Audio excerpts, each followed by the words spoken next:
Hello friends, this is Dr. Sachin Goswami and I welcome you on my YouTube channel Dr. Sachin Goswami's English Classes।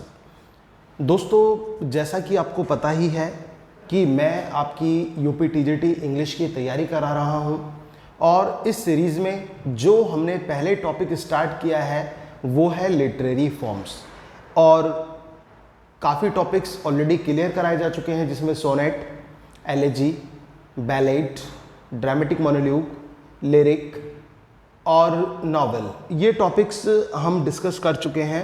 और in this series we have also discussed about tragedy को भी हमने discuss किया and today we are going to discuss the literary term comedy. आज जो हम discuss करने वाले हैं वो है कॉमेडी। पहले मैं आपको कॉमेडी यहाँ पर सिखाऊंगा और फिर उसके बाद में हम डिस्कशन करेंगे जो भी प्रीवियस मैंने आपको पढ़ाया है, सारे टॉपिक्स आपके साथ मैं यहाँ पर डिस्कस करूँगा। एज यू नो कि जो मेन पर्पस होता है, हमारा जो मुख्य उद्देश्य होता है वो ये होता है कि आपकी तैयारी पूरी तरह से कराई जाए, जरा सा भी डाउट ना हो। और जैसा कि आप पहले दिन से, जिस दिन से आप मुझसे जुड़े हैं, आप जानते हैं मैंने आपसे पहले भी कहा था, मैं अभी भी यही बात कह रहा हूँ कि डेली जो भी पढ़ाया जाता है उसको मेरी जिम्मेदारी है कि मैं वीडियो के माध्यम से ही आपके दिमाग में फिट करा दूं, आपको याद करने की ज़रूरत ना पड़े। तो इस तरह से समझाने की मेरी कोशिश रहती है और उम्मीद है कि आपको अच्छा भी लगता होगा। अगर दोस्तों आपको मेरा पढ़ाया हुआ अच्छा लगता हो तो प्लीज़ वीडियो को लाइक ज़रूर करें। और वैसे भी आप जानते हैं कि अब सैटरडे आ रहा है, सैटरडे को हम लाइव जुड़ेंगे और जब सैटरडे को लाइव जुड़ेंगे तो मैं आपसे जितना भी मैंने अभी तक आपको कराया है, मैं सभी पर एक ओरल टेस्ट आपका लेने वाला हूं। तो उस टेस्ट के लिए अपने आप को तैयार रखें अच्छी तरह से, ताकि आपको कोई प्रॉब्लम ना फेस हो। और दूसरी बात, आप क्विकली एक आंसर दें तो इससे क्या होता है कि इससे एक एनकरेजमेंट मिलता है, इससे एक मोटिवेशन मिलता है। तो वही चीज़ है जो जज्बा अपने अंदर उसको बनाए रखना है। तो दोस्तों आज हम स्टार्ट करेंगे कॉमेडी। जैसा कि मैंने आपको बताया था ट्रेजेडी के बारे में, ट्रेजेडी में क्या होता है, tragedy is an imitation of an action that is serious, complete end of a certain magnitude. ये बात मैंने आपको ट्रेजेडी के बारे में बताई थी कि ट्रेजेडी जो होती है वो इमिटेशन होती है। किसकी इमिटेशन होती है? एक्शन की इमिटेशन होती है, जो कि अपने आप में सीरियस होती है और मैग्नीट्यूड होती है। And on the other hand tragedy deals with the dark side of life. और कॉमेडी का अगर जो पूछा जाए तो comedy deals with the light part of life, light side of life. जो हमारे जीवन का एक लाइट पार्ट होता है, एक लाइट साइड होता है, उससे डील करती है कॉमेडी। कॉमेडी जो डील करती है वो किससे डील करती है? Comedy deals with the light side of the life, the light part of the life. जीवन के लाइट पार्ट से डील करती है कॉमेडी। ये पॉइंट आप दिमाग में बिठा लीजिए, क्योंकि क्वेश्चन आता है कि what does comedy deal with, तो your answer will be comedy deals with the light side of the life. जो जीवन का हमारा लाइट पार्ट होता है, लाइट पार्ट वो पार्ट जो हम ऐसे ही गुजार देते हैं, लाइटली गुजार देते हैं, हंस गाकर गुजार देते हैं, उस पार्ट से कॉमेडी डील करती है, उस हिस्से को कॉमेडी डील करती है। जैसे कि अरस्तु ने ट्रेजेडी को एक मोस्ट इंपॉर्टेंट प्लेस दिया है लिटरेरी जनर्स में, लेकिन कॉमेडी की बात अगर जो अरस्तु करते हैं, अरस्तु कॉमेडी को क्या कहते हैं? Comedy deals with the rustic part of life, including vulgar actions, ridiculous actions, उनसे डील करती है कॉमेडी अरस्तु के अनुसार। अरस्तु कहते हैं कि जो कॉमेडी होती है वो हमारे जीवन के जो रस्टिक पार्ट होता है, जो एक बेकार पार्ट होता है, बेकार का हिस्सा, क्योंकि हमारे जीवन में बहुत कुछ होता है, कुछ अच्छी चीज़ें होती हैं, कुछ बुरी चीज़ें होती हैं, कुछ दुखांत होता है, ट्रेजेडीज होती हैं, और कुछ पार्ट ऐसा होता है जो हम बहुत ही एन्जॉयमेंट में पास करते हैं, बहुत ही आनंद से व्यतीत करते हैं। तो हमारे जीवन का जो वो आनंद वाला क्षण है वही तो कॉमेडी है, दैट इज द कॉमेडी। और कॉमेडी की अगर जो हम बात करें तो वल्गर एक्शंस ऑफ लाइफ जो होते हैं, रेडिकुलस एक्शंस ऑफ लाइफ जो होते हैं, इन द वर्ड्स ऑफ एरिस्टोटल, अरस्तु के शब्दों में मैं ये बात बता रहा हूं आपको, अरस्तु कहते हैं कि हमारे जीवन का जो तुच्छ पार्ट होता है, that is good for nothing, जो किसी काम का नहीं है, दैट इज नॉट मीनिंगफुल, जो मीनिंगफुल नहीं है, दैट इज कॉल्ड कॉमेडी। वही तो कॉमेडी कहलाता है। क्योंकि अब आप एक छोटा सा उदाहरण लीजिए, हम लाइफ में बहुत सारी चीजें करते हैं। कभी कभी आपने देखा होगा हम बच्चों के सामने बच्चे बन जाते हैं और अपनी जीभ बाहर निकालने लगते हैं, मुंह चिढ़ाने लगते हैं और इस तरह से ट्रीट करते हैं, और फिर बाद में हम सोचते हैं यार मैं कैसे कर रहा था या मैं कैसे कर रही थी। तो इस प्रकार के क्वेश्चन हमारे दिमाग में आते हैं, यार उनके सामने मैंने ऐसा मुंह बना दिया, ऐसा कर दिया। तो उस समय हमें लगता है कि this was not the best part of my life, so this was the ridiculous part of my life, but it created humour. लेकिन इसने क्या क्रिएट किया? इसने ह्यूमर क्रिएट किया, इसने हास्य क्रिएट किया। सो that part that created humour, वो पार्ट हमारे जीवन का वो हिस्सा जिससे हास्य निकलकर आया, दैट इज कॉमेडी। वही तो कॉमेडी है। तो दोस्तों दिमाग में बस ये बिठा लेना है कि व्हाट इज कॉमेडी, कॉमेडी क्या होती है, किसको हम कॉमेडी कहते हैं। Comedy deals with the rustic part of life. Comedy जो है वो हमारे जीवन के रस्टिक पार्ट से डील करती है, जो हमारे जीवन का रस्टिक पार्ट होता है उससे कॉमेडी डील करती है। जो रस्टिक पार्ट है हमारी लाइफ का, दैट डील्स विद कॉमेडी, वही कॉमेडी का पार्ट कहलाता है। और रस्टिक कैसा हो सकता है? रस्टिक क्या? Vulgar actions of life, the ridiculous actions of life, जो हमारे जीवन के रिडिकुलस एक्शंस हैं, that is called the rustic part. वही तो रस्टिक पार्ट है। तो रस्टिक पार्ट क्या होता है दोस्तों, ये आपको समझ लेना चाहिए। जैसा कि मैंने अभी एग्जांपल भी दिया, हम अपने जीवन में बहुत सारे काम करते हैं, बहुत सारे काम करते हैं, और उन काम में से बहुत सारी ऐसी बातें होती हैं जहां पर हम हंसी का पात्र बन जाते हैं। हमें पता नहीं होता लेकिन हम हंसी का पात्र बन जाते हैं। तो जब हम इस प्रकार से हंसी का पात्र बनते हैं तो कहीं ना कहीं हमारे जो एक्शंस हैं वो रेडिकुलस हैं, हमारे जो एक्शंस हैं वो गुड फॉर नथिंग है, और यही कारण है दैट क्रिएट्स ह्यूमर, जिससे ह्यूमर आता है, जिससे हास्य निकल कर आता है, एंड दैट बिकम्स कॉमेडी, जो कि कॉमेडी बन जाती है। तो comedy deals with the light part of life, जो हमारी जीवन का लाइट पार्ट है उससे डील करती है, पहला पॉइंट। दूसरा point, it deals with the ridiculous actions of life, जो जीवन के रेडिकुलस एक्शंस होते हैं उससे कॉमेडी डील करती है। It deals with the vulgar actions of life, जो जीवन के हमारे वल्गर एक्शंस होते हैं उनसे कॉमेडी डील करती है। तो कॉमेडी में क्या होता है दोस्तों? कॉमेडी में होता है वल्गर एक्शंस ऑफ लाइफ को रिप्रेजेंट किया जाता है, इसमें रिडिकुलस एक्शंस ऑफ लाइफ को रिप्रेजेंट किया जाता है, और जो the part that is not important in our life, that is comedy, as per the statement given by Aristotle. तो अरस्तु यही कहते हैं, जो रेडिकुलस एक्शंस हैं लाइफ के वही तो कॉमेडी बनते हैं। ट्रेजेडी सीरियसनेस को दर्शाती है, on the other hand comedy जो है वो कॉमिक रिलीफ को रिप्रेजेंट करती है, वो लाइट पार्ट को रिप्रेजेंट करती है। तो ये अंतर आ जाता है। अब हम बात करते हैं कि what is the common definition of comedy. Comedy को अगर हम देखें तो इसकी कॉमन डेफिनेशन क्या होगी दोस्तों? Comedy is a literary genre, a type और dramatic work that is amusing and satirical in its tone, mostly having cheerful ending. इसको समझने की कोशिश आप कीजिए कि comedy is a literary genre and a type of dramatic work. Comedy एक literary genre है, ये एक प्रकार का ड्रामेटिक वर्क होता है, दैट इज अम्यूजिंग, जो कि अम्यूजिंग होता है, and satirical in its tone. Amusing that entertain us, जो हमें एंटरटेन करता है, जो हमें आनंद देता है, and satirical in its tone, और सैटारिकल होता है अपनी टोन में। सो अब क्वेश्चन कैसे बनता है?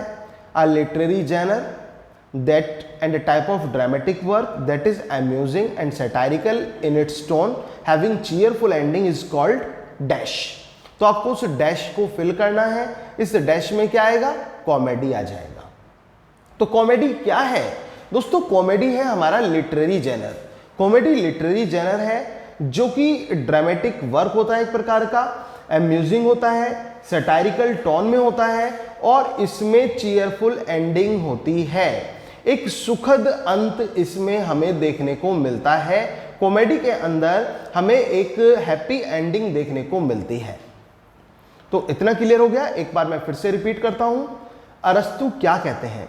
अरस्तु ये कहते हैं comedy deals with the vulgar actions of life, ridiculous actions of life. जो हमारे जीवन के रेडिकुलस एक्शंस हैं उनसे डील करती है कॉमेडी। वो part that is not important in our life, that is the part of comedy. वो कॉमेडी का हिस्सा होता है। जिसको हम एक महत्व नहीं देते जीवन में, वो कॉमेडी का हिस्सा होता है। And it is satirical in its tone. और जो ट्रेजेडी होती है वो सैटारिकल होती है अपनी टोन में और अम्यूजिंग भी होती है, mostly having a cheerful ending. और इसका एंड कैसे होता है? इसका एंड चीयरफुल होता है, मतलब एक प्लेजेंट एंड हमें कॉमेडी में देखने को मिलता है। The motive of this dramatic work is triumph over unpleasant circumstances by creating comic effects resulting in a happy और successful conclusion. You just try to know that what is the motive of comedy. Comedy का motive क्या होता है? Again एक question आपके सामने खड़ा हो जाता है ये, what is the motive of comedy? Comedy का मोटिव क्या होता है? So your answer will be triumph over unpleasant circumstances. असुखद परिस्थितियों को विजय प्राप्त कर लेना, उनके ऊपर विजय प्राप्त कर लेना, this is the motive of comedy. यही तो कॉमेडी का मोटिव होता है। What is the motive of comedy? Comedy का मोटिव क्या होता है? कॉमेडी का मोटिव होता है triumph over unpleasant circumstances by creating comic effects resulting in happy और सक्सेसफुल कंक्लूजन। इसमें क्या होता है कि हम अनप्लेजेंट सर्कमस्टांसेस के ऊपर एक विजय हासिल करते हैं एक प्रकार से, और कॉमिक इफेक्ट्स हम क्रिएट करते हैं, और जिसमें क्या होता है, जिसका परिणाम किस में होता है? परिणाम जिसका निकलता है हैप्पी और सक्सेसफुल कंक्लूजन। हैप्पी और सक्सेसफुल कंक्लूजन में इसका परिणाम हमें देखने को मिलता है। So it happens in comedy. ये कॉमेडी में होता है। Thus the purpose of comedy is to amuse the audience. इस प्रकार से कॉमेडी का जो पर्पस होता है वो ऑडियंस को अम्यूज करना होता है। It means to entertain the people, to entertain the readers. जो हमारे पाठक होते हैं, जो रीडर्स होते हैं, उनको एंटरटेन करने का काम कॉमेडी करती है। Is that clear? What is the purpose of comedy?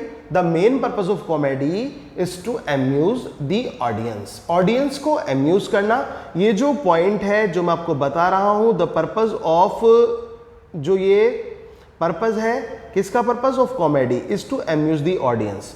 Audience को अम्यूज करना है। इस चीज को बिल्कुल दिमाग में आप बैठा लीजिए। जो पर्पस है इसका कॉमेडी का वो क्या है? That is to amuse the audience. Audience को अम्यूज करना, ऑडियंस को एक तरह से एंटरटेन करना, that is the main purpose of comedy. वो कॉमेडी का मेन पर्पस है। अरस्तु के शब्दों में कहें तो रिडिकुलस एक्शन, मैं बार बार इसी चीज को रिपीट कर रहा हूं क्योंकि एग्जाम में क्वेश्चन आता है कि which genre of English literature deals with the ridiculous actions of life means for nothing in the words of Aristotle. अरस्तु के शब्दों में, तो यहां पर आपका आंसर होगा कॉमेडी, क्योंकि अरस्तु कॉमेडी को बड़ा स्थान नहीं देते हैं। एरिस्टोटल ने अपनी बुक पोएटिक्स में ट्रेजेडी के बारे में बताया है, पोइट्री के बारे में बताया है। जब वो कॉमेडी के बारे में बताते हैं तो कॉमेडी को वो ये कहते हैं कि कॉमेडी को मैं सीरियस नहीं लेता, क्योंकि कॉमेडी जो होती है वो रेडिकुलस एक्शंस से डील करती है, लाइफ के उन एक्शन से डील करती है जो हमारे जीवन में महत्वपूर्ण नहीं होते। उन एक्शंस से डील करती है कॉमेडी।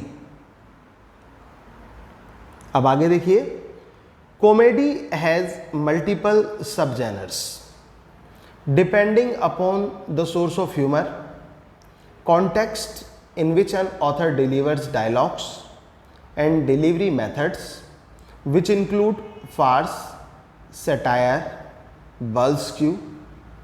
अब कॉमेडी में क्या क्या चीज़ आती है दोस्तों? कॉमेडी जो होती है, कॉमेडी में डायलॉग्स को डिलीवर किया जाता है, मेथड्स को डिलीवर किया जाता है, और उन मेथड्स में क्या क्या आ जाते हैं? फार्स आ जाता है, सटायर का यूज़ आ जाता है, बल्स्क्यू का यूज़ आ जाता है। And tragedy is opposite to comedy, as a tragedy deals with sorrowful and tragic events in a story। लेकिन ट्रेजेडी जो है वो इससे बिल्कुल विपरीत हो जाती है, क्योंकि ट्रेजेडी किससे डील करती है? वो ट्रेजिक इवेंट से डील करती है, वो सीरियस एक्शन से डील करती है। जो मीनिंगफुल वर्क होता है हमारी लाइफ का, जो मीनिंगफुल एक्शन होता है, उससे डील करती है ट्रेजेडी। और जबकि कॉमेडी किससे डील करती है? कॉमेडी डील करती है रस्टिक एक्शन से, कॉमेडी डील करती है वल्गर एक्शंस ऑफ लाइफ से, रिडिकुलस एक्शंस ऑफ लाइफ से, ऐसे एक्शंस जिनकी कोई इंपॉर्टेंस ही नहीं है जीवन में, उनसे डील करती है कॉमेडी। फिर हम बात करते हैं टाइप्स ऑफ कॉमेडी की, कि कॉमेडी के टाइप्स किस तरह के होते हैं, कौन से कॉमेडी के टाइप्स होते हैं। तो dear friends, there are 5 types of comedy in English literature. ये 5 तरह की कॉमेडी होती है। The very first part we are going to discuss is romantic comedy. सबसे पहले हम डिस्कशन करेंगे रोमांटिक कॉमेडी का। What is romantic comedy? क्या होती है romantic comedy? Romantic comedy involves a theme of love leading to a happy conclusion. It means it deals with the story of love. ये प्रेम की कहानी से डील करती है, लेकिन ह्यूमर यहाँ भी होगा, हास्य यहाँ भी होगा, कॉमिक इफेक्ट्स हमें यहाँ भी देखने को मिलेगा। तो रोमांटिक कॉमेडी में क्या इन्वॉल्व होता है दोस्तों? Romantic comedy involves a theme of love leading to a happy conclusion. इसमें थीम ऑफ लव देखने को मिलता है। इतना दिमाग में बिठा लेना बस कि रोमांटिक कॉमेडी में क्या होता है? लव को दर्शाया जाता है हंसी के साथ साथ। We find romantic comedy in Shakespearean plays and some Elizabethan contemporaries. Shakespearean plays में, एलिजाबेथन कंटेम्परेरीज में रोमांटिक कॉमेडीज आपको देखने को मिलेगी। These plays are concern with idealised love affairs. इसमें क्या दिखाया जाता है? इसमें आदर्श लव अफेयर दिखाए जाते हैं, आइडियलाइज्ड लव अफेयर्स दिखाए जाते हैं। It is a fact that true love never runs smoothly, however love overcomes difficulties and ends in happy union. ये प्लेस जो हैं वो आइडियलाइज्ड लव अफेयर से जुड़े होते हैं, और ये किस प्रकार के फैक्ट को दर्शाता है कि जो ट्रू लव है नेवर रन्स स्मूथली, वो कभी स्मूथली नहीं रन होता। However, love overcomes difficulties and ends in happy union। प्यार में कठिनाइयां बहुत आती हैं, प्यार में परेशानियां बहुत आती हैं, लेकिन उसका एंड कैसा होता है? उसका एंड हैप्पी होता है। तो रोमांटिक कॉमेडी में क्या होता है? ये लव और रोमांस से डील करती है। ये प्रेमी और प्रेमिका की प्रेम कहानी को दर्शाता है, जिसमें बहुत सारे उतार चढ़ाव आते हैं, बहुत सारी परेशानियां आती हैं, लेकिन फाइनली एंडिंग कैसी होती है? हैप्पी एंडिंग हमें देखने को मिलती है रोमांटिक कॉमेडी में। तो पहले इतना क्लियर हो जाना चाहिए, फिर हम आगे बढ़ेंगे। एक बार मैं फिर से रिपीट करता हूं, कॉमेडी अगर जो अरस्तु के शब्दों में कहें तो Aristotle in his book poetics defines that comedy deals with the ridiculous actions of life. जो कॉमेडी होती है वो रेडिकुलस एक्शंस ऑफ लाइफ से डील करती है। जीवन के जो रेडिकुलस एक्शंस हैं, हमारे जीवन का जो एक भद्दा पार्ट है, हमारे जीवन का जो एक मीनिंगलेस पार्ट है, उससे डील करती है क्या? कॉमेडी। मतलब जिसकी कोई वैल्यू नहीं है एक तरह से। हम अपनी लाइफ में बहुत सारे ऐसे उल्टे सीधे काम करते हैं, उल्टी सीधी हरकतें करते हैं, कभी मुंह बनाते हैं, कभी कुछ करते हैं, कभी कुछ बोल देते हैं, किसी के सामने कुछ भी बोल देते हैं, लेकिन बाद में हम विचार करते हैं यार मैंने क्या बोल दिया, ये क्या कह दिया, और वो जो बोला, वो जो कहा, क्या वो मीनिंगफुल था? That was not meaningful. So that part is considered as comedy in the words of Aristotle. तो अकॉर्डिंग टू एरिस्टोटल वो कॉमेडी क्या है? जो हमारे जीवन का इस प्रकार का हिस्सा होता है, एक वल्गर पार्ट होता है, एक रेडिकुलस एक्शन होते हैं, वही तो कॉमेडी है. तो इतना क्लियर हो गया होगा. और हम जनरल डेफिनेशन कॉमेडी की देखें तो कॉमेडी क्या है? एक लिटरेरी जेनर है, एक ड्रामेटिक वर्क है जो कि अम्यूजिंग होता है, सैटायरिकल होता है, चीयरफुल एंडिंग हमें इसमें देखने को मिलती है, और यहां तक कि जो अनप्लेजेंट सर्कमस्टांसेस हैं, हमारे जीवन की जो विपरीत परिस्थितियां हैं, उनके ऊपर विजय हासिल हम करते हुए दिखाई पड़ते हैं कॉमेडी में. तो creating comic effects resulting in a happy और सक्सेसफुल कंक्लूजन. इसमें कॉमिक इफेक्ट्स होता है और इसमें सक्सेसफुल कंक्लूजन देखने को मिलता है. कॉमेडी का मेन पर्पस क्या होता है? बहुत इंपॉर्टेंट क्वेश्चन है, एग्जाम में आता है. कॉमेडी का मेन पर्पस होता है अम्यूज द ऑडियंस और रीडर्स. जो हमारे ऑडियंस हैं, रीडर्स हैं, उनको अम्यूज करना, उनको एंटरटेन करना कॉमेडी का मेन पर्पस होता है. ये इसका मेन पर्पस है. और इसमें क्या क्या चीज होती है? इसमें ह्यूमर देखने को मिलता है, डिलीवरिंग ऑफ डायलॉग्स देखने को मिलता है, डिलीवरिंग मेथड जैसे फार्ट, सैटायर और बल्स्क्यू, इनका यूज हमें देखने को मिलता है. अब इसके बाद मैंने आपको टाइप्स ऑफ कॉमेडी में रोमांटिक कॉमेडी पहले बताया कि रोमांटिक कॉमेडी में क्या होता है? रोमांटिक कॉमेडी में लव को रिप्रेजेंट किया जाता है, प्यार को दर्शाया जाता है, प्यार की एक जगह बनाई जाती है. और इसमें क्या होता है? प्रेमी और प्रेमिका के प्रेम को दर्शाया जाता है, कॉमिक इफेक्ट में दर्शाया जाता है. लेकिन इतना ही नहीं कि कॉमिक इफेक्ट होगा, उसके साथ साथ उन प्रेमियों के जीवन में उतार चढ़ाव भी आते हैं, up and downs of life भी वो फेस करते हैं. But at last their love meets with happy ending. उनका जो प्रेम है वो हैप्पी एंडिंग के साथ ओवरकम होता है. मतलब डिफिकल्टीज जो होती हैं वो ओवरकम हो जाती हैं और हैप्पी एंडिंग इसकी हमें देखने को मिलती है. इसके बाद दोस्तों आता है कॉमेडी ऑफ ह्यूमर्स. अब कॉमेडी ऑफ ह्यूमर के पायनियर कौन है? This is the most important question and it is generally asked in examinations. So you must know who is the Pioneer of comedy of humours. So Ben Jonson. Your answer will be Ben Jonson. Ben Jonson एक तरह से जन्मदाता है किसके? Comedy of humours के जन्मदाता कौन है? Ben Jonson है. So Ben Jonson is the first dramatist who conceived and popularized this dramatic genre during the late 16th century. Ben Jonson वो पहले नाटककार हैं जिन्होंने इस ड्रामेटिक जेनर को 16th सेंचुरी में पॉपुलराइज्ड किया. The term humour drives from the Latin word humour which means liquid.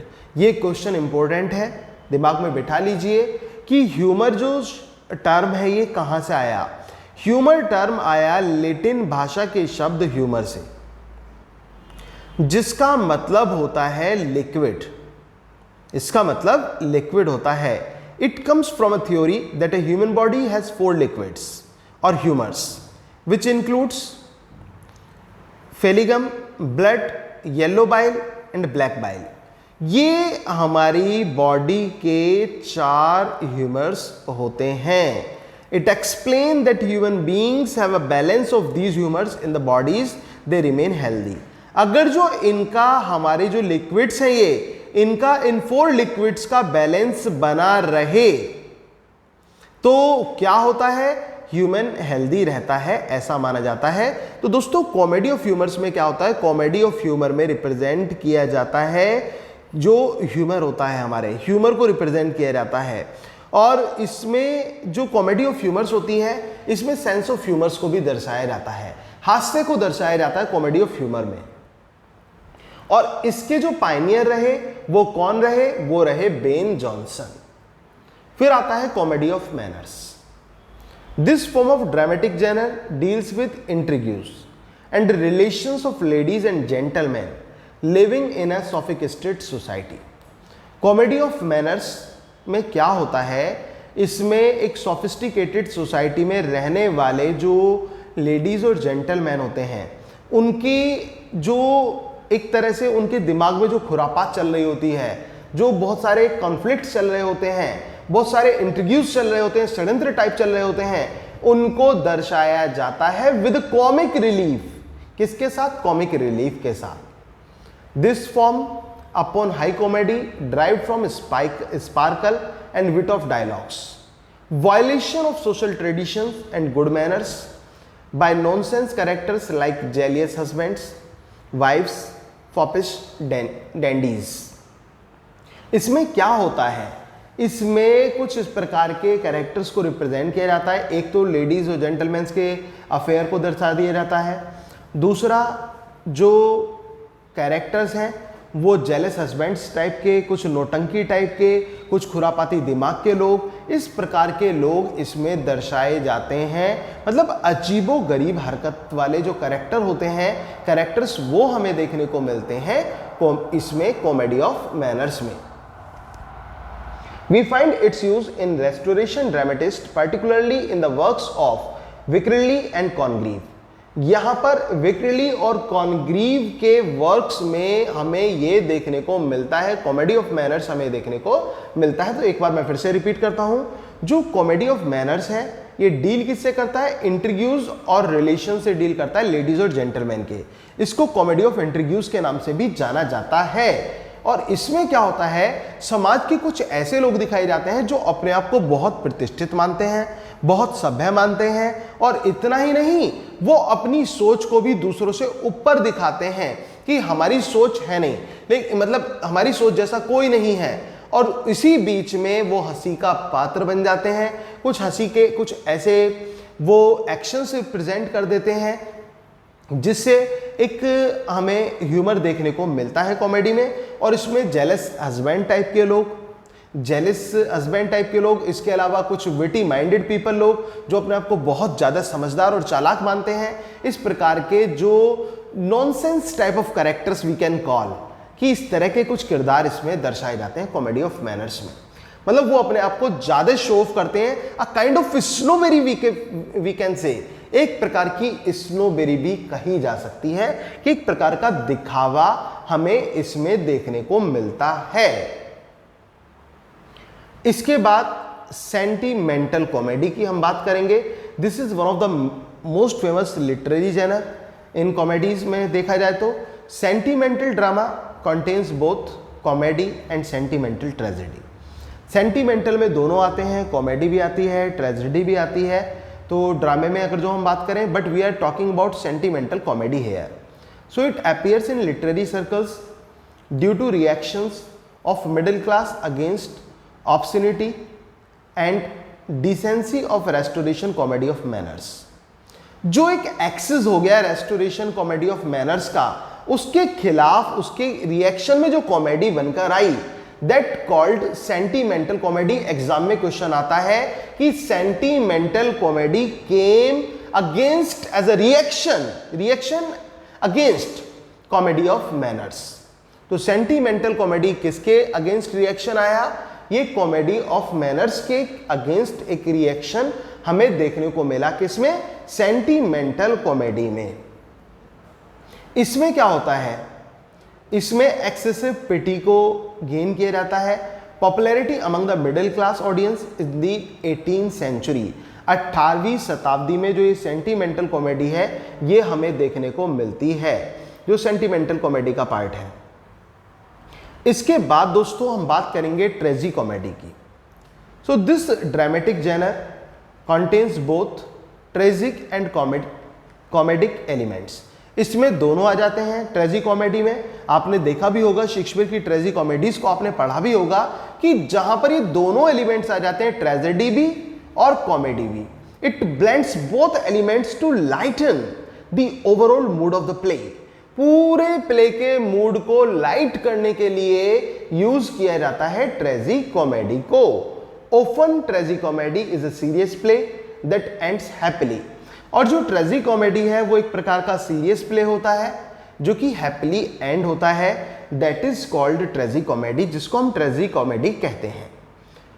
Comedy अब इसमें एक पॉइंट और मैं आपसे के साथ डिस्कस कर लेता हूं, जेंटिल कॉमेडी।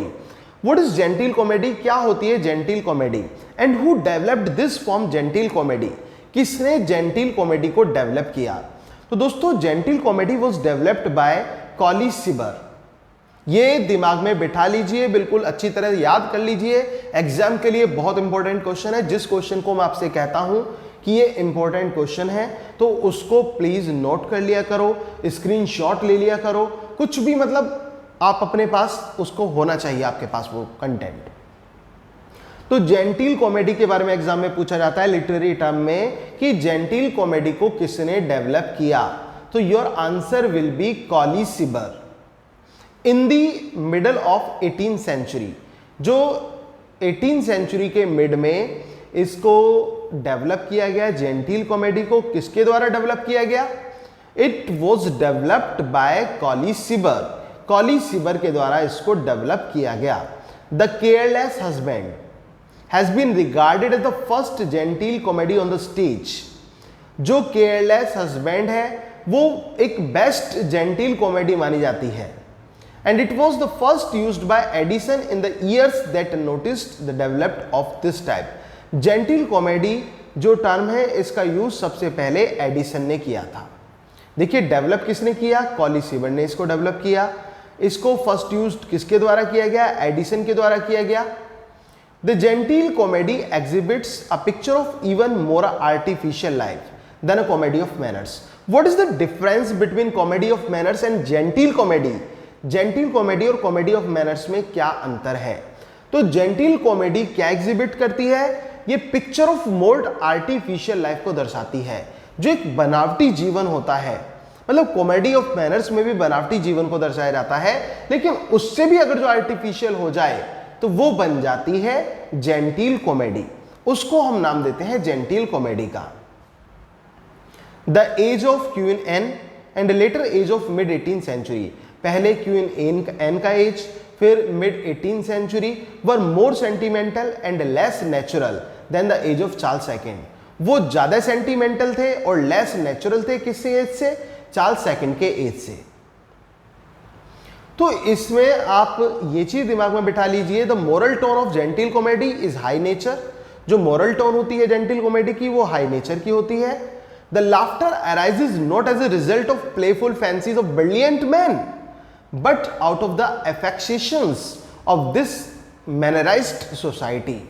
जो लाफ्टर है वो हमें ये देखकर नहीं निकलेगा कि एक ब्रिलियंट मैन के तौर तरीकों को देखकर निकलेगा। ये लाफ्टर क्रिएट होगा कि ज्यादा वेल मैनर्ड सोसाइटी के तरीकों को देखकर, कि आपने देखा होगा समाज में किस प्रकार से एक बदलाव आ रहा है। आजकल क्या होता है, एक छोटा सा किस्सा मैं आपके साथ शेयर करना चाहूँगा। अब ये बात है 2 साल पहले की बात है, और मैं अपने ही एक परिचित हैं, मैं उनके यहाँ पर गया, बल्कि मैं कह सकता हूँ मेरे एक मित्र ही हैं, उनके यहाँ पर मैं गया और घर पर मैंने पूछा कि भाभी जी थी, मैंने कहा भाभी जी अमित है क्या। मैं यहाँ पर नाम उस बंदे का बदल कर ले रहा हूँ क्योंकि मैं नहीं चाहता पर्टिकुलरली मैं उनको फोकस करूँ, तो अमित है क्या। तो वो बोलती हैं कि सर वो तो नहीं है, आप बैठ जाइए। मैंने कहा ठीक है मैं बैठ जाता हूँ। मैं ज़रा सी देर बैठा वेट करने के लिए, तो फिर वो एक साथ क्या बोलती हैं, मतलब बेड पे बैठी हुई थी भाभी जी, और भाभी जी बेड पर बैठी हुई क्या बोलती हैं, वो ये कहती हैं कि आप आइए ना, आप बेड पर आइएगा, आप आ जाइए बेड पर आइए ना आप। मैंने सोचा पता नहीं ये किसे बुला रही हैं, बेड पर बुला रही हैं, बड़ी इज्जत दी जा रही है यहाँ। तो मैंने कहा शायद अमित आ गया है तो अमित को बुला रही हैं ये। अमित से कह रही हैं कि आप आ जाइए, आप बेड पर आइए और आप मेरे पास आइए। तो मुझे लगा कि शायद वो अमित को बुला रही हैं, लेकिन तभी मैंने देखा एक छोटा सा पपी जो कि वाइट कलर का था, वो दौड़ता हुआ आता है और बेड पे सीधे भाभी जी की गोदी में चढ़ जाता है और वो उनके पास बैठ जाता है जाकर, और भाभी जी उसको पुकारती हैं, अच्छा आप आ गए, आप बैठ गए। तो मैंने कहा भाभी जी you call this puppy as आप। तो ये कहते हैं नहीं ये मेरा बहुत फेवरेट पपी है भैया, और क्या कहते हैं इसको तो मैं बहुत प्यार करती हूँ। तो मतलब ये मुझे देखकर लगा कि मुझे एकदम याद आ गई उस जमाने की जब सेंटिमेंटल कॉमेडीज बहुत ज़्यादा एक्सट्रीम में हुआ करती थी। और सेंटीमेंटल कॉमेडी में एक आर्टिफिशियल हुआ करती थी, आर्टिफिशियलिटी हुआ करती थी, लेकिन सेंटीमेंटल कॉमेडीज की आर्टिफिशियलिटी से ऊपर ही बढ़कर जेंटिल कॉमेडी की आर्टिफिशियलिटी होती है। और ये जो मेरे साथ एक इत्तेफाक हुआ, जो मैंने आपको बताया, आपके साथ शेयर की घटना, कि एक कुत्ते को इतनी इंपॉर्टेंस मिल रही है जितनी मतलब एक आदमी को नहीं मिलती, और हद तो तब हो गई, थोड़ी देर में ही, ज़्यादा टाइम नहीं लगा, अमित भी घर पर आ गए। और अमित के आने के बाद भाभी जी अमित से कहती हैं, अमित वो तुम बाजार से ये चीज़ ले आए क्या? मतलब अमित तो तुम हैं, लेकिन जो वो कुत्ता है वो आप है। So this is our country, this is the changing India. ये बदलता हुआ भारत है, जहां पर हम ज्यादा आर्टिफिशियलिटी को रिप्रेजेंट कर रहे हैं, ज्यादा बनावट को रिप्रेजेंट कर रहे हैं। तो ये सारी चीजें मतलब होती हैं, समाज में घटती हैं। तो यही तो है दोस्तों जेंटिल कॉमेडी। जेंटिल कॉमेडी में भी यही होता है, जहां पर हम अपने तौर तरीकों को कुछ ज्यादा ओवर शो करते हैं। अब एक छोटा सा उदाहरण मैं आपको देता हूं। आपने सेलेक्टेड स्नोबेरी एक ऐसे है हक्सले जी का, तो उसको आपने पढ़ा हो तो उसमें आता है कि लोग बाग आजकल देखिए किस तरह से दिखावा करते हैं, एक शो ऑफ बहुत ज़्यादा करते हैं। आपने देखा होगा कि कुछ लोगों को जरा सा जुकाम क्या हुआ तो जुकाम के लिए वो इतने परेशान हो जाते हैं और पूछते हैं कि मुझे कौन से डॉक्टर के पास जाना चाहिए। इवन फॉर द कोल्ड, वो जो बेस्ट डॉक्टर होता है सिटी का, उसके पास जाते हैं और जुकाम तक के लिए पता नहीं क्या क्या चेकअप करा लेते हैं। आजकल तो थोड़ा कोरोना का चल रहा है, लेकिन मैं इससे पहले की बात बता रहा हूं कि मतलब इतने कॉन्शियस लोग जो जरा सी एक खांसी जुकाम को लेकर इतने अलर्ट हो जाते हैं और वो अच्छे से अच्छे डॉक्टर के पास जाना चाहते हैं। तो इसको बोलते हैं दोस्तों मेडिकल स्नोबेरी। एक मेडिकल स्नोबेरी, मेडिकल का भी दिखावा होता है लोगों में कि हम तो इस डॉक्टर से इलाज करा रहे हैं, हम उस डॉक्टर से इलाज करा रहे हैं, और उनको इसको कहने में बड़ा मतलब अच्छा लगता है, वो लोग अच्छा फील करते हैं और शो ऑफ के साथ कहते हैं। ऐसे ही आपने देखा होगा कि आजकल स्त्रियां भी जो पार्टीज होती हैं, जो लेडीज भी पार्टीज में ड्रिंक करती हैं और वो चेयर्स करती हैं, एक साथ एंजॉय करती हैं मोमेंट को, और वहां पर वो अपने आप को क्या शो ऑफ करना चाहती हैं? वो शो ऑफ करना चाहती हैं कि हम उच्च समाज की स्त्रियां हैं, और वो इस तरह से अपने मैनर्स को बहुत ही ज्यादा कॉम्प्लिकेटेड रूप में प्रेजेंट करती हैं। Sometimes they become the part of humour also. So this is also the part of genteel comedy. यही तो जेंटिल कॉमेडी का पार्ट होता है दोस्तों। तो मॉडर्न स्नोबेरी, कपड़ों का देखा होगा आपने, बहुत से लोगों को कपड़ों का इतना शौक होता है कि वो 1 या 2 बार कपड़े पहनते हैं, उसके बाद वो फिर नया चेंज कर देते हैं, मतलब उससे ज्यादा वो पहनते ही नहीं है। और वो जैसे ही वो 2-3 दिन पहन लेते हैं, दूसरा कपड़ा आ जाता है, फिर दूसरे को पहन लेते हैं। इस तरह से वो शो ऑफ करते रहते हैं अपने कपड़ों को। तो this is the modern snobbery. सामान का दिखावा, कपड़ों का दिखावा, दवाइयों का दिखावा, शराब का दिखावा, बूजी स्नोबेरी जिसको हम बोलते हैं, जो मैंने अभी उदाहरण दिया है लेडीज का।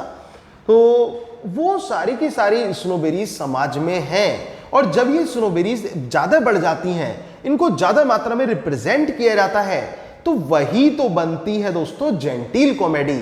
आई होप ये आपको समझ में आ गया होगा। उम्मीद है कि आपको समझ में आ रहा होगा। अगर आपको मेरा समझाया हुआ अच्छा लगता हो तो प्लीज कमेंट बॉक्स में मुझे कमेंट करके जरूर बताया करें कि सर हमें समझाया हुआ अच्छा लगा, या नहीं भी लगा तो भी मुझे जरूर जवाब दें कि सर ये थोड़ी सी इस तरह से आप कर लेंगे तो ज्यादा अच्छा रहेगा। तो मुझे मतलब आई नीड योर एडवाइस। मैं तो अपने स्टूडेंट्स को साथ लेकर चलता हूं, क्योंकि अगर जो मैं आपके साथ लेकर चलूंगा, आपको साथ लेकर चलूंगा, तभी मैं रिजल्ट प्रोड्यूस कर पाऊंगा। और मेरा पर्पस है रिजल्ट देना, और रिजल्ट मैं देकर रहूंगा। मैंने कल भी कहा था, आज भी कह रहा हूं कि जो बात, जितना मैं लगन से आपको पढ़ा रहा हूं, जितनी मेहनत से मैं आपको पढ़ा रहा हूं, आपको भी उतनी ही मेहनत करनी है। और अगर आपने उतनी मेहनत कर ली तो कोई भी आपको एग्जाम पास होने से नहीं रोक सकता। अभी तो लिटरेरी टर्म्स ही चल रहे हैं, और आप सोच रहे होंगे कि कितना सब कुछ मैं आपको बता चुका हूं लिटरेरी टर्म्स में भी। और इसके बाद हम जब राइटर्स को स्टार्ट करेंगे, 4 राइटर्स आपके आएंगे, तो आप सोचिए कि किस प्रकार से आपकी तैयारी होने वाली है। आपकी तैयारी बहुत ही अच्छी तैयारी होने वाली है, बहुत अच्छी तरह से आपको तैयार किया जाएगा। बशर्ते आपका साथ मिलना बहुत ज़रूरी है। तो कमेंट बॉक्स में मुझे अपना रेस्पॉन्स भी दें कि आपको अच्छा लगता है पढ़ाया हुआ या नहीं लगता है, आपको कोई इम्प्रूवमेंट चाहिए तो वो भी किया जाएगा। और सबसे बड़ी बात यहाँ पर एक ये देखने को आती है, जो हमें देखने को मिलती है, जो सबसे बड़ा पॉइंट है वो यही है कि यहाँ पर आपके लिए प्लस पॉइंट ये है इस मेथड में कि एक तो सामने स्क्रीन पर आपके चीज़ें आ जाती हैं, आप स्क्रीनशॉट ले सकते हैं, आप ज़्यादा, और सबसे बड़ी बात यहाँ पर 1 घंटे में बहुत ज़्यादा पढ़ाई हो जाती है। और जबकि लाइव क्लासेस में क्या होता है कि टॉपिक्स जो है वो चैट में, डिस्कशन में आपसे कम्युनिकेट करने में ज़्यादा टाइम निकल जाता है और इसमें वो टाइम सेव हो जाता है। तो this is the saving method. और सैटरडे को मैंने आपसे बोला ही था मैं लाइव आऊँगा, और ऐसा नहीं है मैं सैटरडे को ही लाइव आऊँगा, मैं कभी भी आपको सरप्राइज कर सकता हूँ, कभी भी लाइव आकर। जिस दिन मुझे लगा कि मुझे आपसे इंटरेक्ट होना है, आपसे क्वेश्चंस डिस्कस करने हैं, आपसे कुछ पूछना है, मैं उस दिन आपके सामने लाइव आ जाऊँगा। तो उस तरह से हम लाइव आ जाएंगे। फिलहाल मैंने बोर्ड वाले मेथड को इग्नोर किया है क्योंकि उसमें क्या था, बहुत प्रॉब्लम्स आ रही थी कैमरे में, और वहाँ पर कभी विजुअलाइजेशन की प्रॉब्लम, कभी वॉइस की प्रॉब्लम, हर तरह की प्रॉब्लम्स थी। बट इस तरह से कोई प्रॉब्लम नहीं है और उम्मीद है कि आपको भी कोई प्रॉब्लम नहीं हो रही होगी, तो ये बेटर लग रहा है। तो दोस्तों, जेंटिल कॉमेडी आपको समझ में आया। ये कॉली सीबर ने डेवलप किया इसको, एडिसन ने इसको फर्स्ट यूज्ड किया और मिड 18th सेंचुरी में ये बहुत ज़्यादा ग्रो अप हुआ।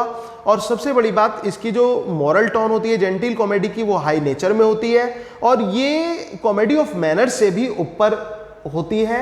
मतलब आर्टिफिशियलिटी में, एक बनावटीपन में ये ज़्यादा शो ऑफ हमें देखने को मिलता है किसमें, जेंटिल कॉमेडी में। उम्मीद है कि ये क्लियर हुआ होगा आपके। अब इसके बाद हम डिस्कस करेंगे, जैसे कि मैंने आपको बताया यहां पर, कि विलियम शेक्सपियर का वर्क है, विलियम शेक्सपियर का प्ले है Midsummer's Night Dream. This is one of the best examples of romantic comedy. अब हम इनके एग्जांपल्स ले रहे हैं थोड़े से, जो भी मैंने आपको बताया है। तो विलियम शेक्सपियर का play midsummer Night dream is the good example of romantic comedy. Romantic comedy का एक गुड एग्जांपल है कौन, विलियम शेक्सपियर का प्ले मिडसमर नाइट्स ड्रीम। अब आपसे ये क्वेश्चन पूछ लिया जाए कि what type of play is a midsummer Night dream, so your answer will B it is a romantic comedy. ये एक रोमांटिक कॉमेडी है। Presenting young lovers falling comically in and out of love and brief period. जब मैं Shakespeare को पढ़ाऊंगा तो इसकी कहानी आपको डिटेल में बताऊंगा, और अभी मैं आपको बता रहा हूं कि इसमें क्या दिखाया गया है, यंग लवर्स को दिखाया गया है, और जो कि प्रेम में पड़ जाते हैं, कॉमिकली प्रेम में पड़ जाते हैं, और उसमें कुछ प्रॉब्लम्स भी आ जाती हैं, लेकिन finally there is a happy ending, और अंत में एक एंडिंग जो होती है वो हैप्पी एंडिंग होती है। So this happens in Midsummer Night's Dream by William Shakespeare. William Shakespeare के प्ले मिडसमर नाइट्स ड्रीम में हमें देखने को मिलता है। इसके बाद Every Man in His Humour by Ben Jonson. Every Man in His Humour, this is the play by Ben Jonson. In his play Every Man in His Humor, Ben Jonson brings a comedy of humors। इसमें वो किसकी बात करते हैं, इसमें वो बात करते हैं कॉमेडी ऑफ ह्यूमर्स की। जो कॉमेडी ऑफ ह्यूमर्स होती है उसकी बात यहाँ पर तो करते हैं। An overpowering suspicion and ambition of his wife that she might be unfaithful to him controls Kittley, then a country girl determines every decision of George downright in order to understand the manners of city gallant. Now, well worried for moral development of his son, tries to spy on him. यहाँ पर क्या होता है दोस्तों, ये जो कहानी है ये हस्बैंड वाइफ और बेटे की कहानी है, जिसमें जो हस्बैंड है, यहाँ पर हस्बैंड जो है वो बहुत ज़्यादा इस प्रकार का दिखाया गया है जो बहुत सखी स्वभाव का होता है, और अपनी पत्नी पर वो शक करता है और उसको लगता है कि मेरी पत्नी जो है वो मेरे लिए फेथफुल नहीं है, तो इसको वो कंट्रोल रखने की कोशिश करना चाहता है। और इतना ही नहीं, वो अपने बेटे पर भी इस नाटक में जासूसी करता हुआ प्रतीत होता है। लेकिन उसका ये जो एक आर्टिफिशियलिटी ऑफ नेचर है, it creates humour each and every time in the play. So this becomes comedy, जो है ये कॉमेडी ऑफ ह्यूमर बन जाता है, ये कॉमेडी ऑफ ह्यूमर के रूप में हमें दिखाई पड़ता है। एक बार फिर से रिपीट करता हूं, ट्रेजी कॉमेडी में जैसे Midsummer Night's Dream by William Shakespeare, जो हमें यहां पर देखने को ट्रेजी कॉमेडी नहीं सॉरी रोमांटिक कॉमेडी में जो मिडसमर नाइट ड्रीम है विलियम शेक्सपियर का, वो हमें देखने को मिलता है। और इसमें हम देखते हैं कि किस प्रकार से प्यार में उतार चढ़ाव आता है, परेशानी आती हैं, लेकिन फाइनली क्या होता है, फाइनली एक अच्छा अंत होता है, एक हैप्पी एंडिंग हमें देखने को मिलती है। फिर इसके बाद कॉमेडी ऑफ ह्यूमर में बेन जॉनसन में Every Man in His Humour by Ben Jonson जो है ये एक फेमस प्ले रहा इनका, जिसमें वो दर्शाते हैं कि किस प्रकार से परिवार में जो हस्बैंड और वाइफ के रिलेशनशिप को दर्शाया गया है और किस प्रकार से जो हस्बैंड है वो अपनी पत्नी पर शक करता है और वो उसको अनफेथफुल भी कंसीडर करता है। तो और जब वो इन सभी चीजों को अपनी ट्रिकरी को फॉलो कर रहा होता है, उसी बीच में वो काफी समय इस प्रकार से अपने आप को रिप्रेजेंट करता है कि वो कॉमेडी का पार्ट बन जाता है, कॉमिक इफेक्ट का पार्ट बन जाता है। सो वो कॉमेडी ऑफ ह्यूमर क्रिएट करता है। इसके बाद the Conscious Lover by Sir Richard Steele, जो कॉन्शियस लवर एक कॉमेडी है, ये बाय रिचार्ड स्टील की कॉमेडी है। आपको पता भी होगा जोसेफ एडिसन और रिचार्ड स्टील जो पीरियोडिकल एसेइस्ट के रूप में जाने जाते हैं, इनको हम पीरियोडिकल एसेइस्ट कहते हैं। क्यों कहते हैं? क्योंकि ये 18वीं सेंचुरी के पीरियोडिकल एसेज रहे। इन्होंने एक पर्टिकुलर पीरियड्स के लिए लिखा, इन्होंने टैटलर मैगजीन्स के लिए लिखा, स्पेक्टेटर के लिए लिखा। सो वो इनके जो कंबाइंड वर्क रहे और एक सेम कंटेम्परेरी पीरियड्स में रहे, so that's why they are called periodical essayist. तो ये पीरियोडिकल राइटर्स हैं रिचार्ड स्टील। इनका जो प्ले है द कॉन्शियस लवर्स, ये एक फेमस सेंटिमेंटल कॉमेडी है। जो कॉन्शियस लवर्स है, Conscious Lovers by Richard Steele is a famous sentimental comedy. इतना दिमाग में बिठा लीजिए कि what type of play is the Conscious Lover. अब आप सोच रहे होंगे सर ये अदर से क्वेश्चन क्यों? ये अदर्स से नहीं है साथियों, ये क्वेश्चंस हैं लिटरेरी फॉर्म्स से। और आप में लिटरेरी टर्म्स में कॉमेडी मैं आपको करा रहा हूं, बीच में मैं थोड़ा सा जोन बदल देता हूं। देखो मैं चाहता तो ट्रेजेडी के साथ ही मैं आपको कॉमेडी करा देता। पहले मैंने आपको ट्रेजेडी कराया, फिर आपके पोएट्री की फॉर्म्स मैंने पहले पोएट्री की फॉर्म्स कराई, फिर ट्रेजेडी को लिया, फिर नॉवेल को लिया। मैं मिक्स इसलिए कर रहा हूं कि ताकि थोड़ा सा जोन भी बदलता रहे, आप बोरियत ना हो। क्योंकि क्या होता है जब हम एक ही फील्ड को पोएट्री करते रहेंगे तो एक बोरियत आ जाएगी, एक बॉर्डमनेस आ जाएगी। मैं नहीं चाहता कि आप मेरे पढ़ाने से कहीं भी जरा सा भी बोर हो जाए। तो उस बोरियत को दूर करने के लिए मैं थोड़ा सा जोन को चेंज कर देता हूं ताकि आपका इंटरेस्ट बना रहे। अगर जो मैं पोएट्री पढ़ा रहा हूं तो कुछ फॉर्म्स मैंने आपको पोएट्री की पढ़ाई, फिर मैं आपको प्रोज नैरेटिव पर ले आया, ठीक है, जो हमने नॉवेल को डिस्कस किया था, एपिक को डिस्कस किया था, और अब हम डिस्कस कर रहे हैं कॉमेडी को। चाहते तो हम ट्रेजेडी के साथ भी कॉमेडी डिस्कस कर सकते थे, लेकिन बेटर ये है कि थोड़ा सा जोन में चेंज लाके पढ़ाया जाए, क्योंकि पढ़ाना तो सब कुछ ही है। Each and everything must be clear, हर चीज क्लियर होनी चाहिए और सही प्रकार से क्लियर होनी चाहिए। तो वही चीज हमें यहां पर देखने को मिलती है। तो यहां पर हमने देखा the Conscious Lover by Sir Richard Steele. जो कॉन्शियस लवर्स है, रिचार्ड स्टील का जो प्ले है, is a best known and popular sentimental comedy. ये कैसी है? ये एक सेंटिमेंटल कॉमेडी है and it is like a melodrama. ये क्या है? ये एक प्रकार का मेलोड्रामा है। जो रिचार्ड स्टील का प्ले है द कॉन्शियस लवर, ये एक प्रकार का मेलोड्रामा है, सेंटिमेंटल कॉमेडी है। It characterised extreme exertion dealing with the trials of penniless leading role Indiana. The play ends happily with the discovery of Indiana as heiress. ये जो Conscious lover है, इसमें क्या होता है, इसमें इंसिडेंट्स को इस प्रकार से रिपीट किया जाता है और इस प्रकार से प्रेजेंट किया जाता है हमारे सामने कि एक एंडिंग में एक हैप्पी एंडिंग हमें देखने को मिलती है, कॉमिक रिलीफ हमें देखने को मिलता है, तो ये सब कुछ देखने को मिलता है कॉन्शियस लवर्स में। इसके बाद all's well that's ends well by William Shakespeare. ये आप जानते ही होंगे, all's well that's ends well, it is one of the most famous plays by Shakespeare and it is a kind of tragic comedy.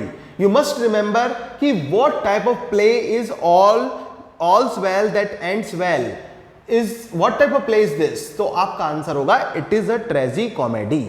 ये tragic comedy है, ये tragic comedy होती है और इसमें आप देखिए perfectly sum ups tragic and comedy elements. This tragicomedy plays shows antics of law-born but devoted Helena। ये हेलेना के डिवोशन को दर्शाता है जो कि लॉ बॉर्न है, who attempts to win the love of her lover बैटरम, जो कि बैटरम के लव को जीतना चाहती है। She finally succeeds in marrying him, और उसको सफलता भी मिलती है उससे शादी करने में। Though she decides not to accept him until she wears the family ring of her husband and bears him a child। Thou just we are talking about she finally succeeds in married him, उसको शादी करने में सफलता भी मिल जाती है। Thou she decides not to accept him, और जबकि वो डिसाइड करती है कि वो उसे तब तक एक्सेप्ट नहीं करेगी, she wears the family ring of her husband, तब तक वो फैमिली रिंग ना पहन ले अपने हस्बैंड के हाथों से, and bears him a child, और वो उसके बच्चे की मां ना बन जाए। She employs a great deal of trickery by disguising herself as Bertram's other and fakes her death. Bertram discovers her trickery at the end but realizes Helena did all that for him and expresses his love for her। और इस बीच में क्या होता है, इस बीच में वो अपने आप को डिस्गाइज भी करती है, भेस भी बदलती है, और फिर बहुत सारे ऐसे एपिसोड्स आते हैं, बहुत सारी बीच में ऐसी घटनाएं आती हैं जो हमें जो है एक कॉमिक रिलीफ में ले जाती हैं, एक जिसमें हमें एक कॉमिक रिलीफ मिलता है और फाइनली हैप्पी एंडिंग होती ही होती है। मतलब एक उतार चढ़ाव हमें देखने को मिलता है। दोस्तों बहुत अच्छी कहानी है। जब मैं आपको डिटेल में बताऊंगा, शेक्सपियर को पढ़ाऊंगा, तो इसकी पूरी कहानी मैं आपको डिटेल में बताने वाला हूं, आपको सुनकर अच्छा लगेगा। मतलब शेक्सपियर की कहानी तो वास्तव में ऐसी ही है कि आप डूब जाओगे उनको सुनकर। इस प्रकार की स्टोरीज आपको शेक्सपियर की देखने को मिलेंगी। अब हम बात करते हैं फंक्शन ऑफ कॉमेडी। कॉमेडी का जो फंक्शन है वो क्या होता है, क्या मेन फंक्शन कॉमेडी का होता है? So comedy tends to bring humour and include laughter in plays, films and theatres. Comedy का जो मेन पर्पस होता है वो ह्यूमर होता है, वो लाफ्टर क्रिएट करना होता है, चाहे वो प्लेज हो, चाहे वो मूवीज हो, चाहे वो थिएटर्स हो। हर जगह पर जो कॉमेडी होती है, कॉमेडी का मुख्य उद्देश्य यही होता है कि उससे लाफ्टर क्रिएट की जाए। एक जो हंसी है, एक जो एक एनवायरनमेंट बना है खुशी का, वो क्रिएट किया जाए, ये पर्पस जो होता है वो कॉमेडी का होता है। ये कॉमेडी का मेन पर्पस होता है, तो उसको हम कॉमेडी के मेन पर्पस के रूप में हम यहाँ पर देख सकते हैं। तो ये फंक्शंस होते हैं कॉमेडी का। क्या फंक्शन होता है? To include laughter whether in plays, films, theatres, कोई भी पार्ट हो, लेकिन कॉमेडी का मेन पर्पस है कि लाफ्टर को क्रिएट किया जाए। And the primary function of comedy is to amuse and entertain the audience. ये क्वेश्चन बनता है, what is the primary function of comedy? Comedy का प्राइमरी फंक्शन क्या है? So you must remember the primary function of comedy is to amuse and entertain the audience. Audience को entertain करना और amuse करना इसका प्राइमरी फंक्शन होता है। While it also portrays social institutions and persons as corrupt and ridicules them through satirizing, parodying, poking fun at their vices. By doing this, author expose foibles and follies of individual society by using comic elements. इसमें क्या होता है? समाज की follies को represent किया जाता है, समाज की मिथ्याओं को दर्शाया जाता है, समाज की कमियों को दर्शाया जाता है, समाज में जो एक ओवर एक्टिंग है उसको रिप्रेजेंट किया जाता है, जिसको हम आर्टिफिशियलिटी ऑफ लाइफ कहते हैं उसको रिप्रेजेंट किया जाता है। And this is the part of comedy. और ये किसका हिस्सा होता है? ये कॉमेडी का हिस्सा बनता है, इसको कॉमेडी का ये पार्ट बनता है। अब इसके बाद दोस्तों कुछ क्वेश्चंस कॉमेडी पर डील्स, जो आपके क्वेश्चंस हैं उनको डिस्कशन कर लेते हैं। What is comedy? The very first question is what is comedy? Comedy क्या होती है, किसको कॉमेडी कहते हैं? मतलब कॉमेडी अगर जो आज आपने ढंग से पढ़ ली होगी तो आप भूल नहीं पाएंगे कॉमेडी, क्योंकि ट्रेजेडी अधिकतर लोग समझ जाते हैं आसानी से, लेकिन कॉमेडी इतनी आसानी से समझ नहीं आती। और मैंने आपको बहुत ही आसान शब्दों में, आसान तरीके में कॉमेडी को समझाने की कोशिश की है, और हम इसके कुछ 15-20 क्वेश्चंस जो मोस्ट इंपॉर्टेंट क्वेश्चंस हैं वो भी डिस्कस कर लेते हैं। So what is comedy? Comedy क्या होती है?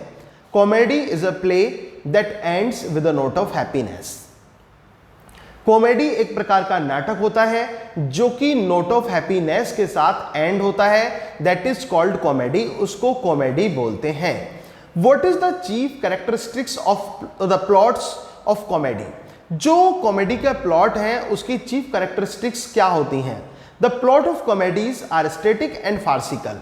इसमें फार्स का यूज किया जाता है, फार्सिकल्स का यूज किया जाता है, फार्सिकल प्लेस, जिसमें आप देखते हैं जैसे कि आपने जीबी शाह की कॉमेडी पढ़ी होगी, जीबी शाह का आर्म्स एंड द मैन आपने पढ़ा होगा दोस्तों, वो एक फार्सिकल प्ले है, फार्सिकल कॉमेडी है। एक छोटा सा उदाहरण मैं दूंगा, जो जॉर्ज बर्नार्ड शाह का आर्म्स एंड द मैन है, इसमें आपने देखा होगा जो इस प्ले की हीरोइन है रैना, रैना का किरदार आपने देखा होगा। थोड़ा सा मैं बता देता हूं, पहले आर्म्स एंड द मैन का मतलब समझिए। आर्म्स का मतलब हथियार और मैन का मतलब व्यक्ति से है, और इस कहानी में जो मुख्य किरदार है वो है रैना का किरदार। रैना का मंगेतर है ब्लंट शली, और इस रैना का मंगेतर है मेजर सर्जियस, और इसके अलावा रैना जिसको चाहती है, जिसका नाम चॉकलेट क्रीम सोल्जर रैना ने रखा है, वो है ब्लंट शली। छोटी सी आउटलाइन स्टोरी मैं आपको बताता हूं ताकि आपको फार्सिकल कॉमेडी भी अच्छी तरह से समझ में आ जाए। ये कहानी स्टार्ट होती है रैना के चैम्बर से। रैना जो कि अपने उस रूम में है, और रैना को जो है वो अपर फ्लोर पर रहती है, बालकोनी की तरफ वहां पर वो रहती है, और वहां पर उसका रूम में एक खिड़की है, और उस खिड़की की जो चटकनी है वो सही प्रकार से लग नहीं पा रही है। तो रैना क्या करती है, रैना उसको खिड़की को बस थोड़ा सा धक्का देके ऐसे ही लगा रहने देती है, और रैना आज एक व्यक्ति के फोटो को लेकर निहार रही है, उसे किस कर रही है, और वो उसको अपना सोल्जर कहकर पुकार रही है। अब ये व्यक्ति कौन है? ये व्यक्ति है रैना का मंगेतर, जिससे रैना की जो मंगनी है वो तय हुई है। और रैना का जो रूम है, रैना के रूम को इस प्रकार से रिप्रेजेंट किया गया है कि रैना के रूम में एक आलीशान बेड है, एक सोफा सेट है, और उसका जो फर्नीचर है वो बहुत ज़्यादा प्रीशियस है। और सबसे बड़ी हद तो तब हो जाती है जब लेखक ये कहता है रैना ने आज रात्रि जो नाइट गाउन पहना हुआ है वो इतना प्रीशियस है जितनी जो पूरे फर्नीचर की कीमत भी नहीं है कमरे की। मतलब रैना ने इतनी आर्टिफिशियलिटी ऑफ लाइफ को रिप्रेजेंट किया है। So this is farce and this is the farcical comedy. ये फार्सिकल कॉमेडी हमें देखने को मिलता है, स्नोबिश बहुत ज्यादा देखने को मिलता है। और यहां पर रैना की मां रैना को अलर्ट करती है कि बेटा एक फुगेटिव, एक भगोड़ा जो है वो बुल्गारिया में घुस आया है, बुल्गारिया में उसने एंटर कर लिया है, तो रैना तुम अपने खिड़की को लगाकर रहना। तो रैना से उसकी मां ये कहती है, तो रैना कहती है ठीक है मां मैं ऐसा ही करूंगी। वो चटकनी लगाने जाती है लेकिन लगती नहीं है, तो वो उसको भेड़ के अपने वहां पर आ जाती है, और वो अपने जो एक सोल्जर होता है उसके ख्वाबों में खो जाती है। और वो क्योंकि उसको एक खबर ये मिली थी, एक न्यूज ये मिली थी कि जो सर्जियस है, सर्जियस ने, मेजर सर्जियस ने जो सर्ब की आर्मी है, सर्बियन आर्मी और बुल्गारिया आर्मी में युद्ध चल रहा था, जिसमें रैना का मंगेतर उसका हीरो था, नायक था, कैप्टन था वो, और वो युद्ध जीत चुका था। तो यहां पर उसके युद्ध के जीतने के उपलक्ष्य में रैना बहुत खुश होती है, बहुत ज्यादा वो मतलब एक जॉयनेस वाली कंडीशन में होती है, और उसको लगता है कि आज वास्तव में बहुत अच्छा दिन है मेरे लिए। तो तभी वो क्या करती है, वो रैना, क्योंकि रैना को खिड़की से बाहर का दृश्य देखना बहुत अच्छा लगता है, वो दृश्य को देखती है, निहारती है, खिड़की फिर बंद करती है, और भेड़ कर वो खिड़की को अपने नाइट गाउन को वो उतार कर, she put of her night gown also, और वो लेट जाती है बिस्तर पर। अब इसी बीच में क्या होता है, जो भगोड़ा होता है फुगेटिव, वो बुल्गारिया में जैसे कि वो प्रवेश कर ही चुका था, और ये सर्बियन आर्मी से भागा हुआ एक सिपाही था, और वो जब आता है वो एक पाइप के सहारे चढ़ता है और रैना के कमरे में घुस जाता है। जब वो रैना के कमरे में घुसता है तो वो सबसे पहले रैना को डरा देता है एक बंदूक के माध्यम से, एक बंदूक जो कि वो रैना के पीछे लगाता है और रैना को वो पूरी तरह से डरा देता है। रैना चीखती है लेकिन वो उसका मुंह बंद कर लेता है, लेकिन रैना की चीख की आवाज नीचे तक चली जाती है। रैना की नौकरानी घर में होती है लूका। लूका वहां पर आती है, जांच पड़ताल करती है। तो उस समय रैना क्या करती है, क्योंकि रैना को चुप रखने के लिए ब्लंट शैली ने सबसे महत्वपूर्ण औजार का यूज किया, उसके नाइट गाउन का। क्योंकि उसको पता था कि नाइट गाउन के अगर उस पर नहीं होगा तो वो बाहर नहीं जाएगी, तो उसके नाइट गाउन को उसने पिक कर लिया। रैना ने भी ब्लंट शैली को पर्दे के पीछे छुपा दिया था, लेकिन लूका ने उसके पैर देख लिए थे नीचे निकले हुए, लेकिन उसने सोचा कि मैं मालकिन से आगे इसको ब्लैकमेल करके फायदा उठाऊंगी इस बात का। तो उसने कुछ भी नहीं कहा। उस समय लूका ने कुछ भी नहीं कहा, लूका वहां से चली गई। और जब वो व्यक्ति जो भगोड़ा जिसका नाम ब्लंट शैली था वो आता है और रैना से ये कहता है उस बंदूक के बारे में कि ये जो बंदूक है ना, इसमें मैं गोलियां नहीं रखता, कारतूस नहीं रखता, क्योंकि मुझे तो युद्ध में भी चॉकलेट्स और टॉफीज ले जाने का शौक है, और जब मैं युद्ध में जाता हूं और जब तेजी से आवाज होती है तो मैं नीचे से एक चॉकलेट निकालता हूं और खा जाता हूं। तो दोस्तों ये क्या है? दिस इज द फार्स, ये फार्स है, and this is the farcical play.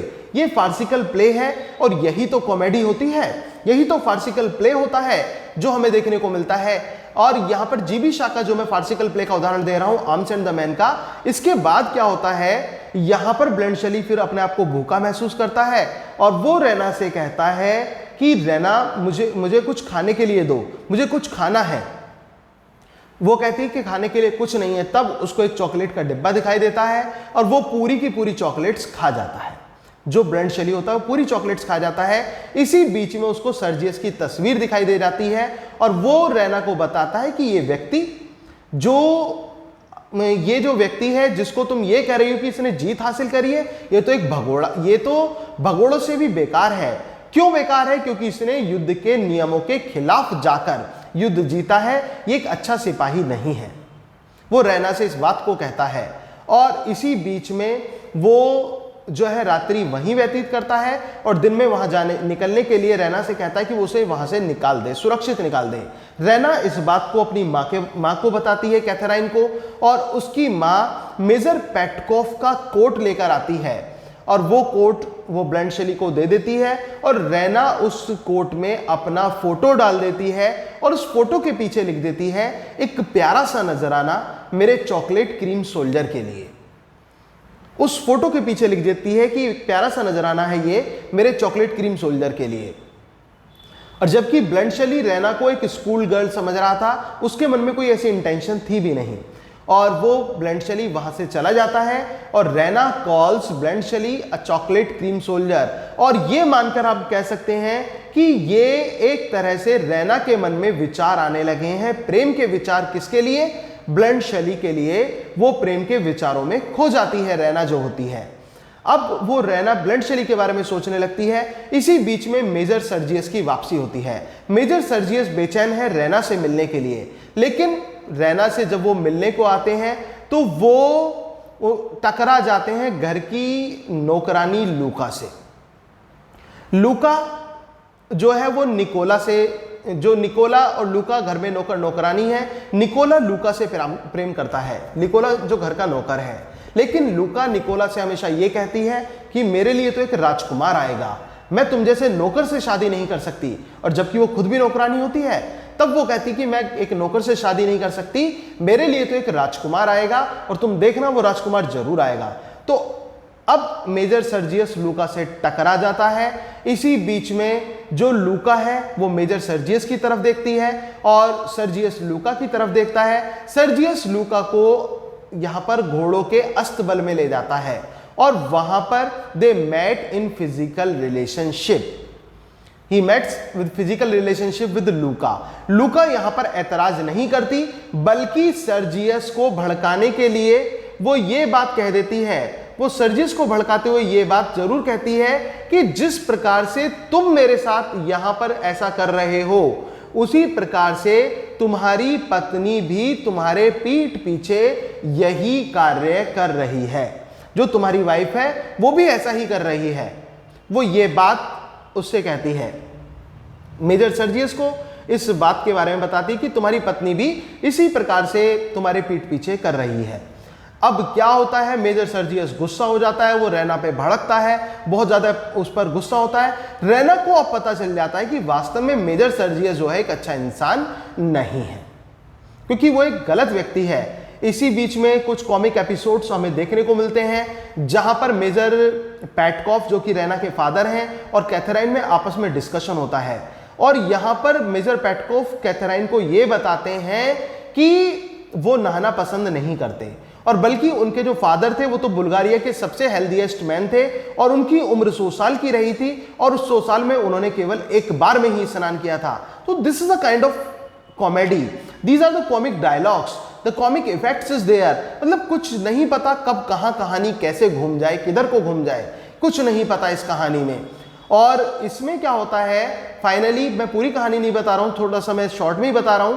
Last में क्या होता है, जब वो ब्लंट शेली कोट वापस करने आता है तब भी उसको मालूम नहीं होता है, तब भी उसने फोटो नहीं निकाला था। जब रैना उसको बताती है, अपने विचार व्यक्त करती है, तब ब्लंट शेली को एहसास होता है, तब उसको पता चलता है कि हाँ वो कॉलेज गर्ल नहीं है। इसी बीच में रैना उससे शादी करना चाहती है।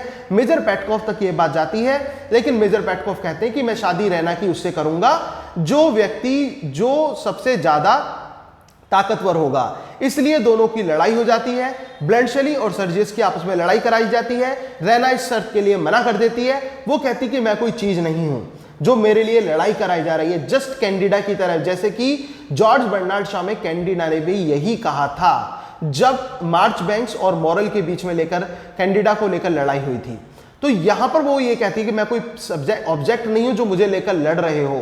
तब उस समय वो ये कहते हैं ठीक है तुमसे शादी नहीं हो सकती ब्लंट शेली, क्यों? क्योंकि तुम सर्ब सेना के व्यक्ति हो, सर्ब सेना के सिपाही हो। तो ब्लंट शेली कहता है मैं सर्ब का व्यक्ति नहीं हूं, मैं सर्ब का सिपाही नहीं हूं, क्यों? मैं तो एक स्विट्जरलैंड का सैनिक हूं, स्विट्जरलैंड का व्यक्ति हूं, बल्कि मैं तो एक प्रोफेशनल सोल्जर हूं जो कि अपने आनंद के लिए, अम्यूजमेंट के लिए सर्ब की आर्मी में काम करता हूं।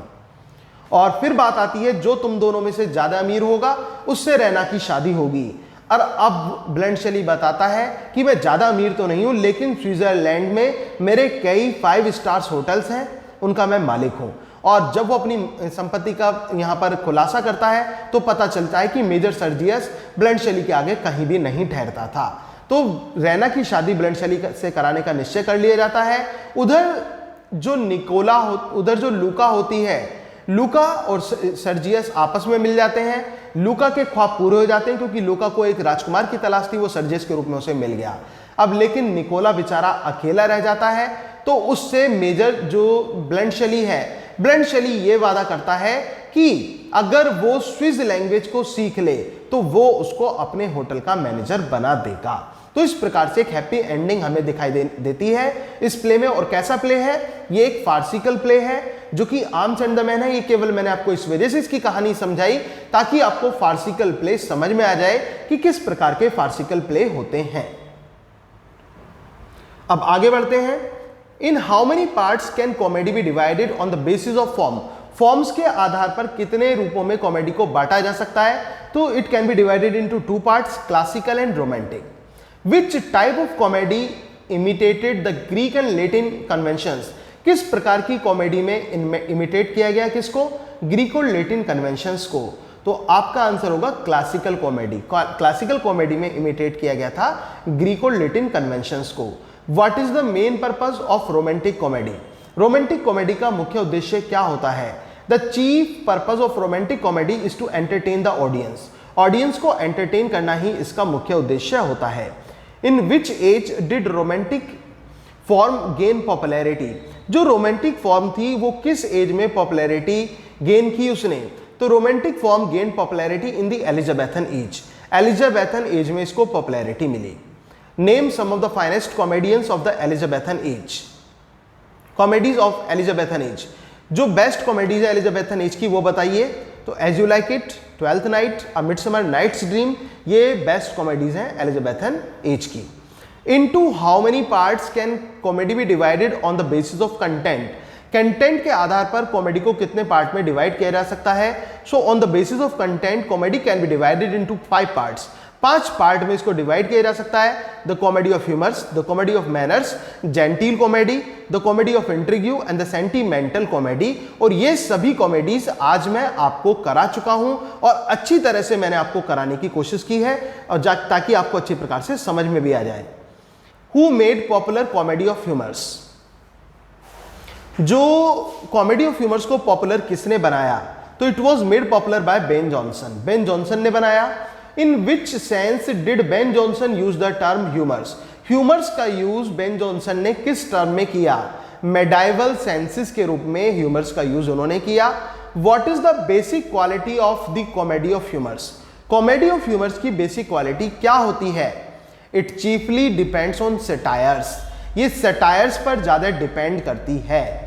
इन which age did the comedy of manners develop, comedy of manners किस एज में डेवलप हुई, तो रेस्टोरेशन पीरियड में, रेस्टोरेशन एज में कॉमेडी ऑफ मैनर्स डेवलप हुई। What is the nature of comedy of manners, comedy of manners का nature क्या होता है, रियलिस्टिक नेचर होता है दोस्तों। Who influenced comedy of manners, who influenced, just a minute, who influenced comedy of manners, comedy of manners को किसने influenced किया, तो दोस्तों जो कॉमेडी ऑफ मैनर्स हैं फ्रेंच ड्रामेटिस्ट रहे हैं मॉलेर और कैल्डेरन, ठीक है, उन्होंने इसको डेवलप किया। फ्रेंच ड्रामेटिस्ट मॉलेर हैं और कैल्डेरन जो स्पेनिश ड्रामेटिस्ट हैं उन्होंने इसको जो है एक तरह से डेवलप किया। How can the comedy of manners be characterised, comedy of manners को कैसे कैरेक्टराइज किया जा सकता है, तो लव इंट्रीग्यूज के बेस पर, कॉम्प्लिकेटेड प्लॉट्स के आधार पर इसको जो है कैरेक्टराइज किया जा सकता है। Who developed the genteel comedy, genteel comedy को किसने डेवलप किया, जेंटिल कॉमेडी जैसे मैंने आपको समझाई थी तो मैंने आपको बताया था कॉली सीबर ने इसको डेवलप किया था। Which was the first genteel comedy on the stage, first genteel comedy कौन सी थी, the Careless Husband by Colley Cibber, Colley Cibber की ही कॉमेडी केयरलेस हस्बैंड ये फर्स्ट जेंटिल कॉमेडी के रूप में जानी गई।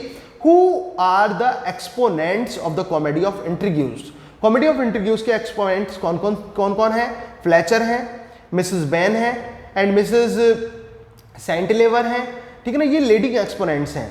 Who took the place of humour in sentimental comedy, जो सेंटिमेंटल कॉमेडी में है जो प्लेस ऑफ ह्यूमर है वो किसके द्वारा लिया गया, तो पैथोस के द्वारा लिया गया। Who were major writers of sentimental comedy, sentimental comedy के मेजर राइटर्स कौन रहे, रिचार्ड स्टील, हग कैली और Richard Cumberland were the famous writers of sentimental comedy. दोस्तों ये थे सारे पॉइंट्स कॉमेडी को लेकर।